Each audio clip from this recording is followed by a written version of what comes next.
right ළමයි chassis බුස් ගහන එකේ තුන්වෙනි වීඩියෝ එක ඔයාලට පේනවා ඇති අපි මේ බුස් ගහන්නේ එකින් එකට ඔක්කොම එකට ගහන්නේ ඒකට හේතුව මම අවසානයේදී කියනවා මේ එකට ගහන්න එකින් එකට තමයි ගහන්නේ අපි වෙන වෙනම පළවෙනි බුස් එක ගැහුවා හොඳට ඒක වටේ පැස්සුවා දෙවෙනි බුස් එක ගැහුවා ඒක හොඳට වටේ පැහැවුවා මට පළවෙනි එකේදී කියන්න බැරි වෙච්ච කාරණාවක් තියෙනවා මේ මෙතන තියෙන දිග හරියටම තියාගන්න අපි නම් මේ වර්නියර් එක පාවිච්චි කරන්නේ මෙතන තියෙන දිග මේ චැසියට එයා පැත්තේ මේ පැත්තේ හරියටම තියාගත්තා දිග කොයික බැලුවත් එක සමාන වෙන්න එහෙම තියාගත්තා දිග තියාගෙන ඔහම එකින් එකට පහනවා පළවෙනි එක ඇතෑරියා දෙවෙනි එකේ ඉඳලා දිගටම පහගෙන යනවා එකින් එකට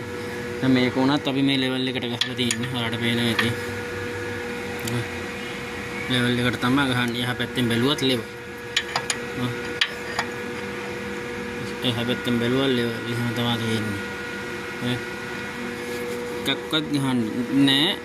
මේ එකට අල්ලලා ගහන්නේ නූල් ගහලා මට්ටන් ලී තියලා එහෙම ගහන්නේ එකක්වත් ගහන්නේ ඔක්කොම වෙන වෙනම අපිත් කලින්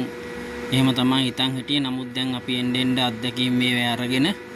ගහන්නේ ඔක්කොම එකින් එකට වෙන වෙනම ගහන්නේ බුස් එකක් පහළ ඉවර කළා තමයි ඊළඟ එකට යන්නේ ඔක්කොම එකට අල්ලගන්නේ නෑ එකක්වත් ටැග් කරන්නේ නැහැ එකක්වත් ටැග් කරලවන්නේ වෙනම තියෙන්නේ වෙනම ගහන්නේ